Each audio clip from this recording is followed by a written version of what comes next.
will try to highlight from the Kamala Harris side. And because this is a political vulnerability for Trump, that was, in my opinion, one of his weaker moments. Yeah. I mean, it was also, I mean, this was maybe the most even like theoretically adversarial part of the interview. Most of the interview was just kind of like bullshitting about whale psychologists and windmills. I enjoyed that one. Whatever. And most of the interview too, as you said, this wasn't the only place where Stop the Steal came up. And frankly, Rogan was like pretty sympathetic in most of the interactions where he was like, oh yeah, like it's just like Hillary totally denied the results. This is not unusual, putting the framing around, what you're doing, which involved fake elector slates and January 6th and, you know, trying to get the National Guard to seize ballot boxes, et cetera, is just the same as Hillary, who conceded literally the next day. So the framing overall was very like friendly. He also, you know, indulged a lot about, of course, the Hunter Biden laptop, and indulged a lot about, well, of course, voter fraud is real and it's non-zero, blah, blah, blah. But even within that context of a very friendly interviewer and an audience that is overwhelmingly friendly too, you know, he still comes off looking like a fool and a madman because he cannot explain anything that makes sense about why he thinks there's fraud. He just, you know, throws a bunch of stuff out there. It's relatively incoherent. Says this thing about they were making legislative changes, but they didn't go through the legislature. I know one of the things, I don't even know what he's talking about with Wisconsin, but with Pennsylvania, one of the things that they were pointing to is they had changed some of the rules. You know, it was during COVID to try to enable more mail-in balloting.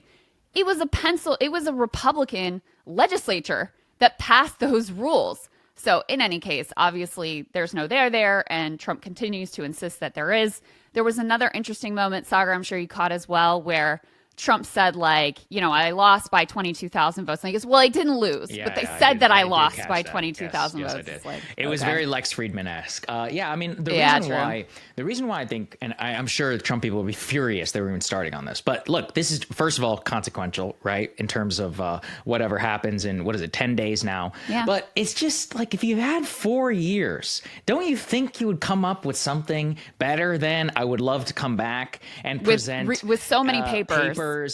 It's like, come on, man. And like this, again, this is the part where it just is, it demonstrates the fundamental weakness of trying to actually play in this in a serious manner. At the end, he's like, well, there's this phenomenal book by Molly Hemingway. But again, if you actually read that Molly Hemingway book, or if you're familiar, the Molly Hemingway book is specifically about big tech and influence on the election. And by the way, that's a very different conversation than talking about mail-in ballots or fraud or whatever. So anyway, right. You know, it's like, and he can't even articulate that properly. So I was like, bro, and look, JD. But how can you at this point when your biggest donor is explicitly running a big tech platform on your behalf? So like, spare me at this point your complaints about the Hunter Biden laptop when at your request, Elon Musk is censoring documents that you find to be unfavorable to your campaign and running the algorithm, et cetera, to benefit you. So, you know, if that constituted a stolen election last time with Hunter Biden's laptop, like, tell me about what's going on right now. Yeah. And I mean, again, it is also, this is too where like talent comes into play. Like with JD, you know, and look, people know JD and I very vehemently disagree about this whole 2020 election thing, but he smartly usually comes back to tech and or censorship, because that's about as good as you're going to get. I mean, he's still not going to look great, but that's as good as you get. With Trump, as I always tell people, he believes it. All right. He actually believes it. And so this is the evidence. All well, right, the last thing, I actually don't agree that he believes it. I don't think that he believes it. Oh, no, I don't think so. No. I mean, all the people that told him over and over again that no, there's no there. I think that I don't actually think that he believes this. Right. But I think he just can't admit that he lost because it goes so against his image, et cetera, et cetera. The last thing I'll point out, and you gestured towards this, Saagar, is that it's not just consequential because of what happened in the past. It's also consequential because and we're going to cover this week, you know, they are laying groundwork for if the election is close, especially, and Trump loses, to assert once again that it was stolen. I mean, he's already making comments in that direction at the McDonald's photo op thing. He said, hey, you know, I'll accept the election results if they're fair, and then goes on to say, hey, I'm up in the polls and I've got a 93% chance of winning, which is, of course, utterly preposterous. So, it's very possible that he is going to win. But if he doesn't, I think we're going to see another. It's almost a guarantee. We're going to see another organized effort to gaslight and try to convince the country that it was stolen from him yet again. And, what the consequences of that would be, hard to say. All right, so this next part, this was interesting to me. This was Trump on what he did wrong while he was president. Let's take a listen to that. The biggest mistake I made was I picked some people. I picked some great people, but you don't think about that. I picked some people that I shouldn't have picked. I picked a few people that I shouldn't have picked. And neocons? Yeah, neocons or bad people or disloyal people or people that were just people bad, that were into the people got bad advice. Yeah, look, you're reading about them a little bit today. A guy like Kelly, who was a bully, but a weak person. You know more about bullies than anybody probably around because you deal in a certain sport where the bullies are exposed very quickly. Yeah. But he's bad. Bolton was an idiot, but he was great for me because I'd go in with a guy like a John Bolton. John Bolton. A friend of mine called me up. I was picking Bolton, and he's a very smart guy. His name is Phil Ruffin. He's a very rich guy from Las Vegas. He's a great card player. He doesn't play cards, but he's a great player. He's just a natural. Got poker sense, right? The good old poker sense. And Phil Ruffin is a very, very wise kind of a guy, and one of the richest people around, and has had great success and understands people. So it was in that I was picking Bolton, or I picked Bolton. He called up. He said, "Don't pick him. Why? He's a bad guy." Now, he wasn't in politics at all. He's in various businesses. He said, "He's a bad guy. It always works out bad with that guy."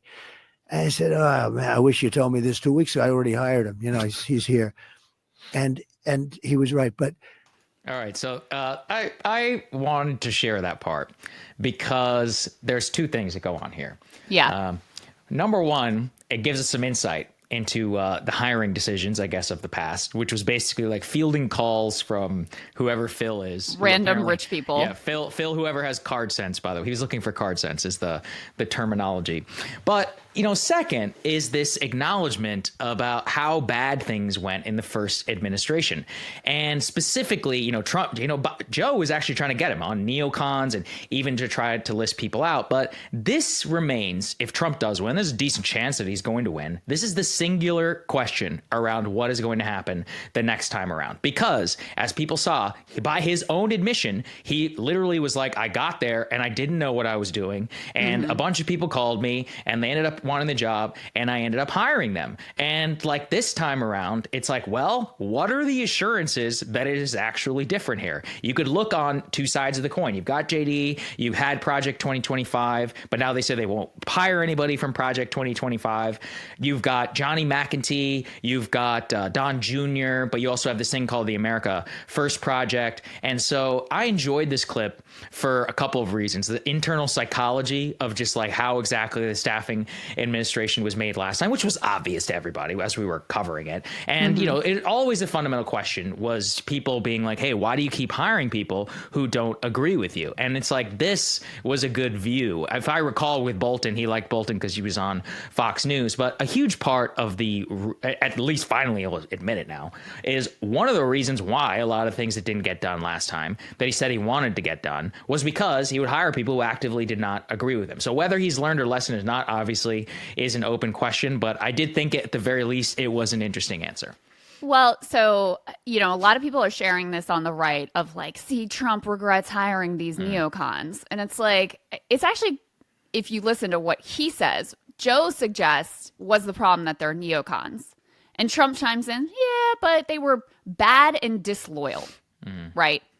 For him, it's not about John Bolton had a, bad ideology that disagreed with him, or John Kelly, or, Mattis, or Milley, or Mike Pence. It's that they were disloyal, that in the end, they criticized him, and they came down on the wrong side of the only issue that matters to Donald Trump, which is how do you feel about Donald Trump? How do I know that? Because in the same interview, when he's asked about, my cat just arrived. When he's asked about, the releasing the JFK files, he goes on and on about how great and Mike wonderful Pompeo, Mike yeah. Pompeo is I know. and how